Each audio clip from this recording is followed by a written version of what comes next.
بسم اللہ الرحمن الرحیم وما تدری نفس ماذا تکسب غدا وما تدری نفس بأي أرض تموت ان اللہ علیم خبیر۔ سورۃ لقمان۔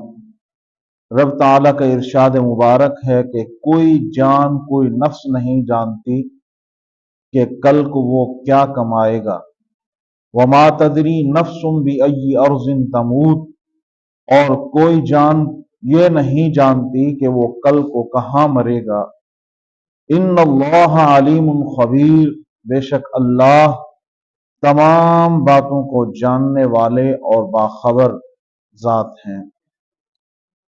اس آیت سے ہمیں جو درس اور سبق مل رہا ہے، انسان کی حکمت اور علم کی محدودیت اور رب تعالی کا علم اور حکمت و کامل و اکمل کو ظاہر کر رہا ہے کہ انسان کے پاس جو علم یا انسان کے پاس جو خبر ہے یا وہ اپنے بارے میں جو کچھ جانتا ہے وہ محدود ہے۔ اس کو یہ بھی نہیں پتا کہ کل اس نے کیا کمانا ہے، کل اس نے اپنے کھانے کے اندر کیا کھانا ہے، یا اس کے علم کے اندر یہ بھی نہیں کہ آج جو میں نے جتنا کمایا ہے کل میں کتنی روزی کما لوں گا، اس کو کوئی خبر نہیں۔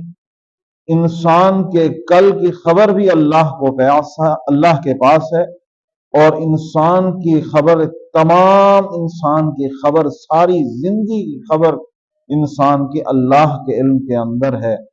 اور پھر رب تعالیٰ نے فرمایا کہ انسان کو اتنا بھی پتہ نہیں کہ مجھے موت کہاں پر آنی ہے۔ یہ جس سانس کے ذریعے میں جی رہا ہوں، جو سانس لے کر میں اس دنیا میں قائم ہوں، مجھے پتہ نہیں کہ یہ میرا سانس کون سی زمین کے اوپر، کون سی جگہ کے اوپر اور کون سے وقت کے اندر یہ ختم ہو جائے گا، کوئی پتہ نہیں انسان کو۔ اور انسان ویسے باتیں تو بہت بڑی بڑی کرتا ہے کہ کل کو میں اتنا پیسہ کماؤں گا، میں یہ کر لوں گا، میں وہ کر لوں گا۔ اللہ فرماتے انسان کے علم کے اندر کچھ بھی نہیں، ساری چیزوں کا علم، ساری چیزوں کی خبر رب تعالیٰ کے پاس ہے۔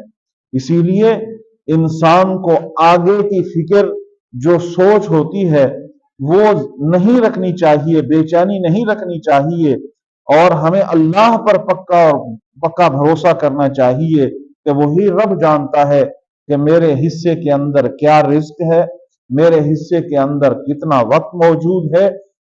اپنے رب پر بھروسہ کر کے، اپنے رب کا علم اور یقین پر بھروسہ کر کے رب کی رضا تلاش کرنی چاہیے کہ جو وقت مجھے ملا ہے میں اس کو رب کی خوشنودی کے اندر گزاروں، رب کی رضا تلاش کروں۔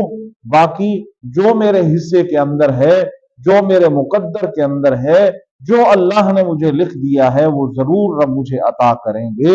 تو اسی لیے اللہ نے فرمایا کہ انسان کو تو یہ بھی نہیں پتا کہ کل اس نے کیا کھانا ہے، کل اس نے کیا کمانا ہے، اور یہ بھی اس کے علم کے اندر نہیں کہ اس کی روح جس کے ذریعے وہ جی رہا ہے کہاں ختم ہونی ہے۔ تو اس لیے اس آیت سے سب سے بڑا جو درس ہمیں مل رہا ہے کہ انسان کا علم، اس انسان کی حکمتیں محدود ہیں، اس کے پاس کوئی اختیار نہیں ہے۔ علم کا مالک، حکمتوں کا مالک اور سارے علم کی خبر رکھنے والا، ساری حکمتوں کی خبر رکھنے والا صرف اور صرف ایک اللہ کی ذات ہے۔